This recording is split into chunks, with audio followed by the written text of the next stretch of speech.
आज हम लोग कर रहे हैं SN2 रिएक्शन। SN2 रिएक्शन का मतलब होता है substitution nucleophilic bimolecular second order.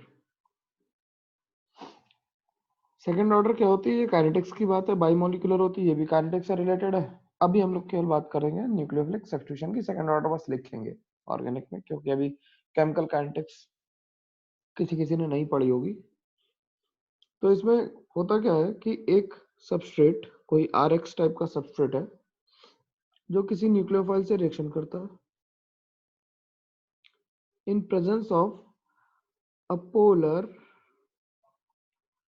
Aprotic solvent.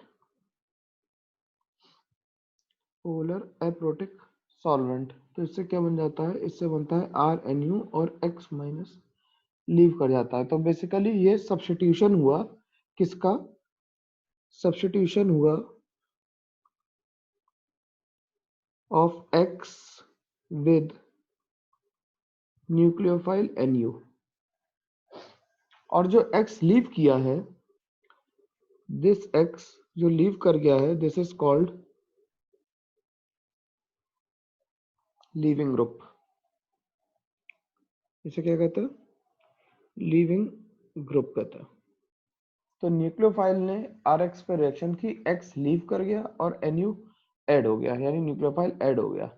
तो जो रिएक्शन का रेट लिखते हैं, rate is equal to K into RX into nucleophile. ये दोनों के रिस्पेक्ट में फर्स्ट ऑर्डर रिएक्शन होती है, इसीलिए इसे कहते हैं the order of the reaction is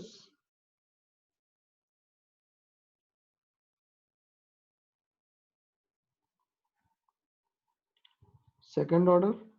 means first order with respect to first order with respect to alkyl halide and first order with respect to nucleophile या इनकमिंग न्यूक्लियोफाइल लिख लेता है।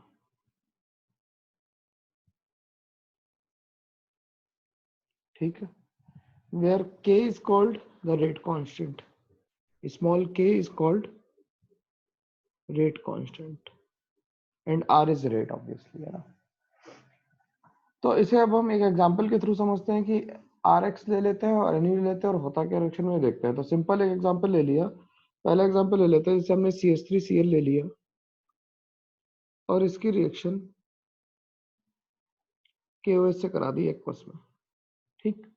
सॉल्वेंट पोलर एप्रोटिक होता है in general, तो हमने अभी फिलहाल के लिए एक्वस ले लिया, माइल्डली एक्वस, इसे ज्यादा क्लासिफाई नहीं करते। ठीक। तो OH माइनस क्या करेगा? OH minus is a good nucleophile which will attack on CH3 and Cl will move. तो इससे CH3 OH plus Cl minus लिखते हैं इसे। उल्टी तरफ OH लिखने का पर्पज है क्योंकि the attack is from the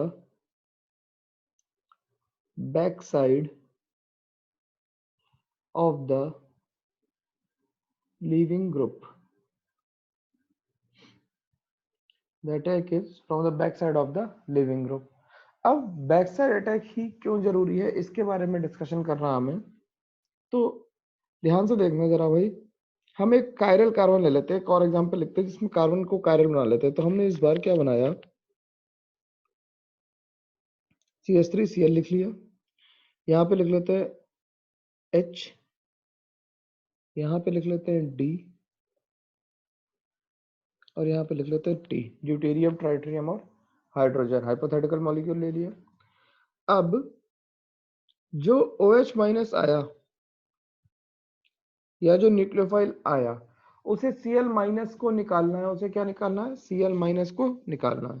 जब उसे Cl माइनस को निकालना है तो अगर हम CCl बॉन्ड के बॉन्डिंग ऑर्बिटल को देखें तो CCl बॉन्ड का बॉन्डिंग ऑर्बिटल कुछ ऐसा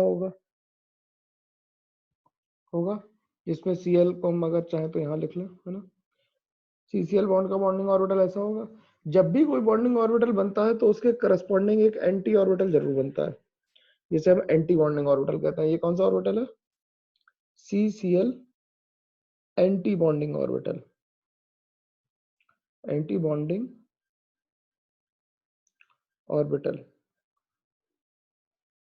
तो इसे हम CCl सिग्मा स्टार कह सकते हैं, ठीक। तो अगर किसी भी बॉन्ड को हमें ब्रेक करना होता है तो हम उसके एंटी ऑर्बिटल में इलेक्ट्रॉन को पोस्ट कर दें तो उस बॉन्ड पे बॉन्ड ऑर्डर कैसा आ जाएगा? 0। जब बॉन्ड ऑर्डर 0 आएगा इसका मतलब वहां पे बॉन्ड नहीं रहा, तो इसका मतलब वो बॉन्ड टूट गया। तो क्योंकि एंटी ऑर्बिटल कहाँ था? एग्जैक्टली अपोजिट था, इसलिए एंटी ऑर्बिटल में इलेक्ट्रॉन को रखना जरूरी है। तो फॉर ब्रेकिंग अ बॉन्ड ऐसा लिख लेते हैं, for breaking the bond we need to make bond order 0 at that particular bond for which the electrons are being transferred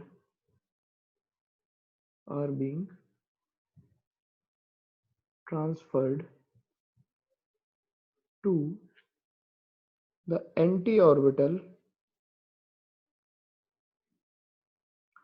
of that particular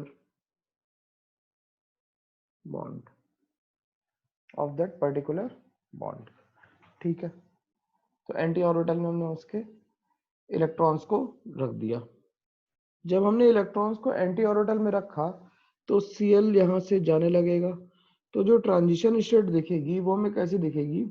अब मॉलिक्यूल रोटेट भी कर रहा होगा साथ साथ और Cl लीव भी कर रहा है, तो C के साथ H, D और T ऐसे दिखाई देंगे। Cl हमें जाता हुआ दिखाई देगा और OH हमें आता हुआ दिखाई देगा, और जो निगेटिव चार्ज है वो डिस्ट्रीब्यूट हो जाएगा, थोड़ा OH पे चला जाएगा और थोड़ा Cl माइनस पे चला जाएगा। तो ये हमारी बन गई ट्रांजिशन स्टेट। क्या बन गई? ट्रांजिशन स्टेट बन गई, ठीक। फिर रिएक्शन आगे बढ़ेगी। जब रिएक्शन आगे बढ़ी तो Cl अब पूरे कंप्लीटली लीव कर गया है, OH आ गया है और ये लीव कर गया, ठीक। तो हम इसे अगर लिखें तो हम इसे ऐसे लिखेंगे H। अब देखो O बैक साइड से आ रहा है तो O को बैक साइड कर दिया, ठीक। T अपनी जगह पे रह गया और D अपनी जगह पे रह गया, ठीक। इसे और करके लिखना चाहें तो हम ऐसे लिख सकते हैं कि अगर हम सेम साइड लिखना चाहें तो OH इधर आ गया, T और D की लोकेशन चेंज हो जाएगी तो T ऊपर आ जाएगा और D नीचे चला जाएगा। तो बेसिकली हेयर वी ऑब्जर्व, ये अलग है, ठीक है। Here we observe the inversion of configuration about the chiral carbon, and this inversion is called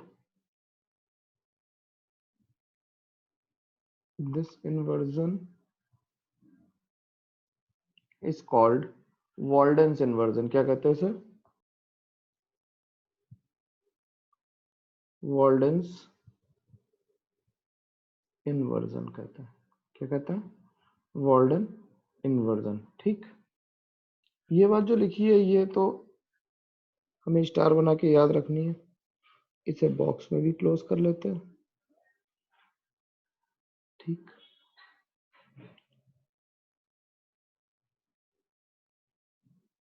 ठीक है। तो बेसिकली क्या हुआ कि जब हमने बैक साइड अटैक किया तो CCl के एंटी बॉन्डिंग माने सिग्मा स्टार ऑर्बिटल में हमने इलेक्ट्रॉन ट्रांसफर किए और उससे इन्वर्जन ऑफ कॉन्फ़िगरेशन हो गया, OH आ गया और Cl चला गया। तो बेसिकली लीविंग ग्रुप लीव कर गया और इनकमिंग न्यूक्लियोफाइल आके अटैच हो गया। अब इंपॉर्टेंट बात लिखते हैं अबाउट ट्रांजिशन स्टेट, है ना। Some points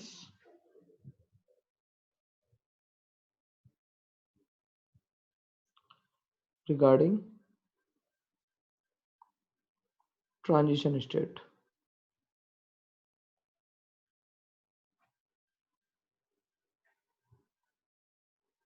Some points regarding transition state.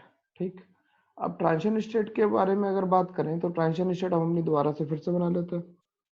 तो transition state H T D, ये Cl और यहाँ से OH, तो ये डेल्टा नेगेटिव यहाँ आ गया और डेल्टा नेगेटिव यहाँ आ गया।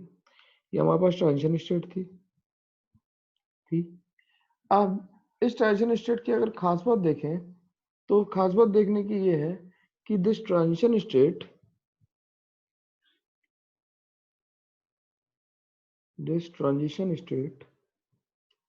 is sp2 hybridized,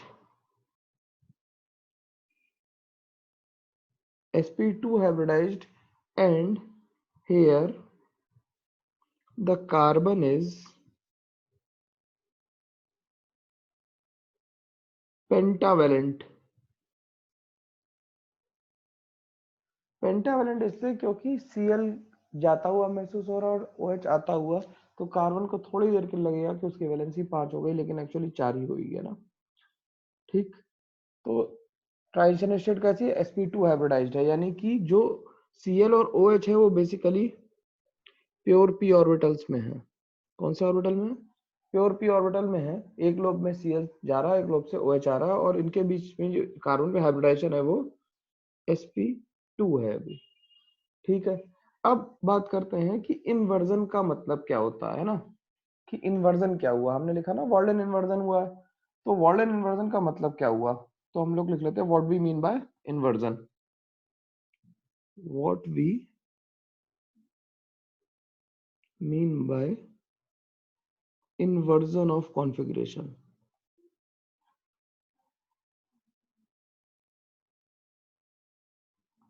inversion of configuration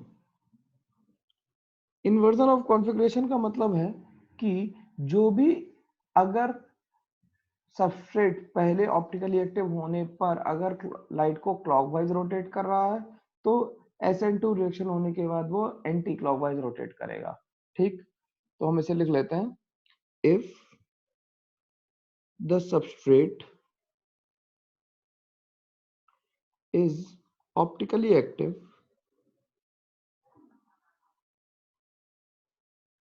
and it is rotating the plane polarized light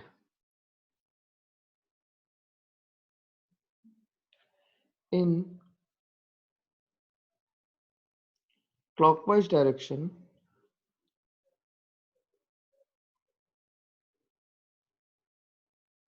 clockwise direction का मतलब क्या हो गया, dextro rotatory,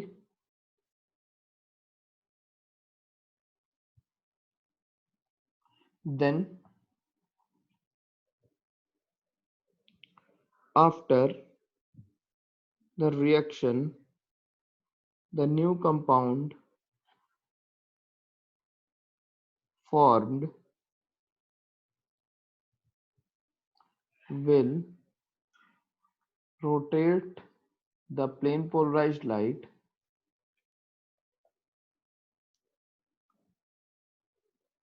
in anti-clockwise direction।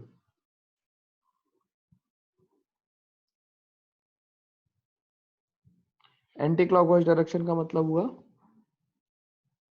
लेवोरोटेटरी।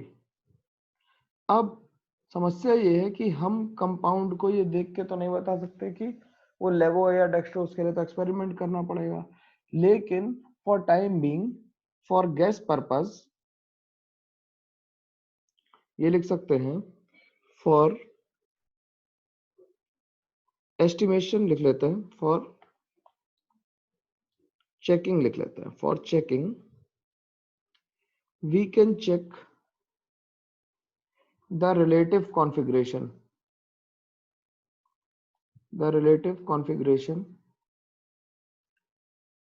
of the two compounds। ठीक, if the compound मतलब reactant is capital R, then after SN2 reaction it will become S। ठीक है, और if the compound यानी प्रोडक्ट, नहीं प्रोडक्ट मतलब if the compound माने reactant he is capital S, then after SN2 reaction it will become capital R। ठीक है, लेकिन this is not always true, ये बात ध्यान रखनी है, स्टार बना के लिख दे रहा हूं, this is not always true। लेकिन ट्रू क्या रहेगा, but the rotation of light will change, that is for sure. ठीक है, कॉन्फ़िगरेशन आर से एस हो रहा है या एस से आर हो रहा है जरूरी नहीं है, लेकिन लाइट का रोटेशन जरूर चेंज करेगा, ये एकदम फिक्स है, ये इसमें कोई गड़बड़ नहीं होगी। जैसे एक एग्जांपल ले लेते हैं, हम लोगों ने एग्जांपल लिया था, एक और एग्जांपल ले लेते हैं, यहाँ पे लिख लेते हैं टी, यहाँ पे लिख लेते हैं Cl, यहाँ पे लिख लेते हैं D, और यहाँ पे लिख लेते हैं H। ठीक है, और इसकी रिएक्शन मान लिया एक्वस केवस से करा दी। ठीक, एक्वस केवच से करा दी, तो केवच क्या करेगा, SN2 करेगा। अभी हम लोगों ने लिखा SN2 करेगा तो क्या करेगा, कॉन्फ़िगरेशन को इन्वर्ट कर देगा, तो कॉन्फ़िगरेशन को इन्वर्ट करेगा तो जहां पे Cl लगा था अगर वहीं पे OH लगाएंगे तो H और D की हमें पोजीशन को चेंज करना पड़ेगा, H और D की पोजीशन को हमें चेंज करना पड़ेगा। या फिर अगर हम लिखना चाहें तो रिवर्स भी लिख सकते हो, TOH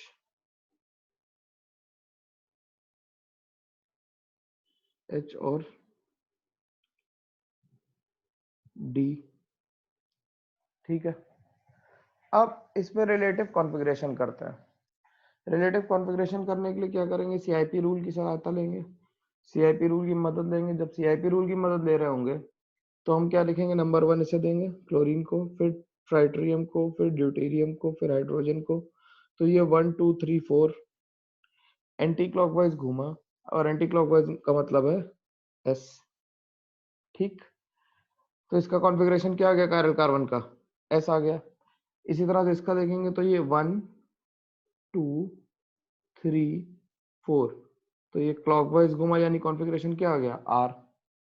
ठीक है, अब इसका कॉन्फ़िगरेशन R है या S, ये निकालने के लिए हम लोगों ने सीखा था कि क्या कराना था हमें, पहले इवन नंबर ऑफ इंटरचेंज करके H को नीचे ले जाएंगे। तो एक बार इंटरचेंज किया तो T वही रहने दिया, OH वही रहने दिया, H को नीचे ले गए और D ऊपर आ गया। ये फर्स्ट इंटरचेंज हुआ, ये क्या है, ये फर्स्ट IC है। फिर सेकंड IC माने इंटरचेंज, तो T और OH की पोजीशन चेंज कर देते हैं, तो OH ऊपर चला गया, T इधर आ गया, OH की जगह पे D और H अपनी जगह पे फिक्स हो गए, D और H अपनी जगह पे फिक्स हो गए। अब नंबरिंग कर लेते हैं, 1 2 3 4। तो ये देखो ये क्लॉकवाइज ही घूम रहा है, यानी कि ये आर ही है। तो देखो कॉन्फ़िगरेशन पहले कैसा था, पहले था एस और एस से चेंज होके क्या आ गया, आर।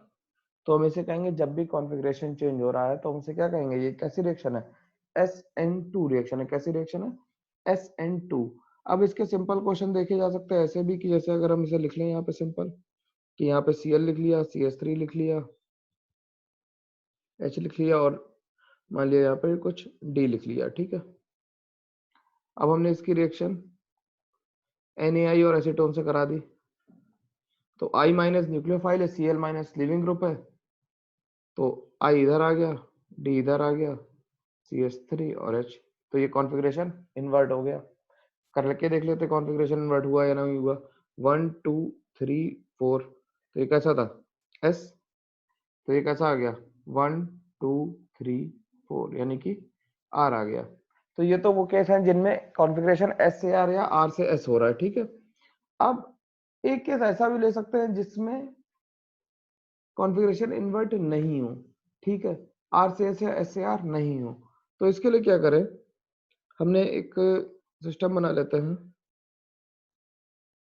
CH3 FCl और H, और इसमें एक्वस केवस से रिएक्शन कराते हैं इसकी।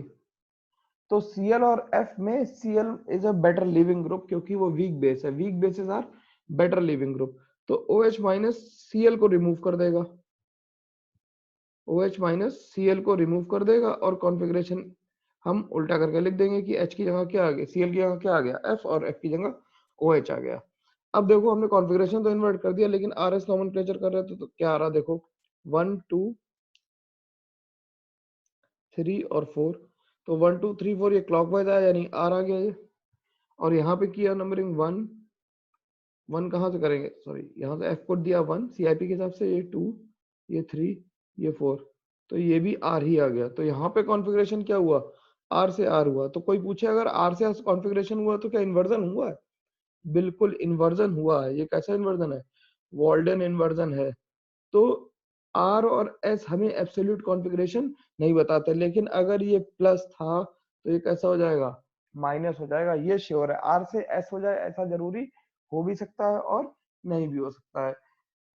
इतनी बात सबको समझ में आ गई होगी कि हम लोगों ने क्या क्या किया। हम लोगों ने पढ़ा पहले SN2 रिएक्शन होती क्या है। SN2 रिएक्शन हम लोग कराते हैं किसमें, पोलर अप्रोटिक सॉल्वेंट में या वीकली पोलर अप्रोटिक सॉल्वेंट में, ठीक। तो उसके लिए हमने सब्स्टिट्यूशन रिएक्शन कराई, न्यूक्लियोफाइल ने R से X को रिमूव कर दिया और खुद ऐड हो गया। हम लोगों ने रेट लिख लिया कि R is equal to K RX की पावर 1 और न्यूक्लियोफाइल की पावर 1। तो दोनों के रिस्पेक्ट में फर्स्ट ऑर्डर है तो ओवरऑल ऑर्डर 1 हो गया, ठीक। अब ये लिखा है कि अटैक हमेशा कैसा होना चाहिए, बैक साइड अटैक होना चाहिए। बैक साइड अटैक के लिए क्यों जरूरी थी, बैक साइड अटैक इसलिए जरूरी था क्योंकि जो लीविंग ग्रुप था उसका एंटी ऑर्बिटल उसके जस्ट 180 डिग्री पे था। CX का जो लीविंग ऑर्बिटल था, जो लीविंग ग्रुप था उसका जो एंटी बॉन्डिंग ऑर्बिटल था वो कहाँ होगा, CX के जस्ट अपोजिट 180 पे। तो पीछे से आकर न्यूक्लियोफाइल को अटैक करना पड़ेगा, ट्रांजिशन स्टेट बनेगी और इन्वर्जन होगा, और उस इन्वर्जन को हम लोग क्या कहेंगे, वॉल्डन इन्वर्जन कहेंगे, ठीक। अब ट्रांजिशन स्टेट कैसी थी, ट्रांजिशन स्टेट sp2 हाइब्रिडाइज्ड थी और उसका कार्बन कैसा था, पेंटावेलेंट था, ठीक है। और वैसे एक और बात ध्यान रखने की है, जो Cl और OH के बीच का जो एंगल है वो कितना है, 180 डिग्री है, ठीक। अब इन्वर्जन का मतलब क्या है, इन्वर्जन का मतलब है कि कॉन्फ़िगरेशन बदलेगा, मतलब डेक्स्ट्रो से क्या हो जाएगा, लीवो हो जाएगा, या लीवो से डेक्स्ट्रो हो जाएगा। कई बार ऐसा कंफ्यूजन होता है कि R से S हो जाएगा और S से R हो जाएगा, वी विल रिमेम्बर दिस। लेकिन कई क्वेश्चन ऐसे होंगे जहां पे ये फॉर्मूला काम नहीं करेगा, और वो फॉर्मूला काम नहीं करेगा कहाँ पे, वो उन्होंने देखा कि जब कॉन्फ़िगरेशन R से R ही रहा, वो चेंज नहीं हुआ। लेकिन अगर ये कंपाउंड प्लस मतलब डेक्स्ट्रो था तो ये लीवो कंपलसरी होगा। ये कैसा होगा, लेवो कंपलसरी होगा, ठीक है। इतनी बात समझ में आ गई है तो फिर हम लोग आगे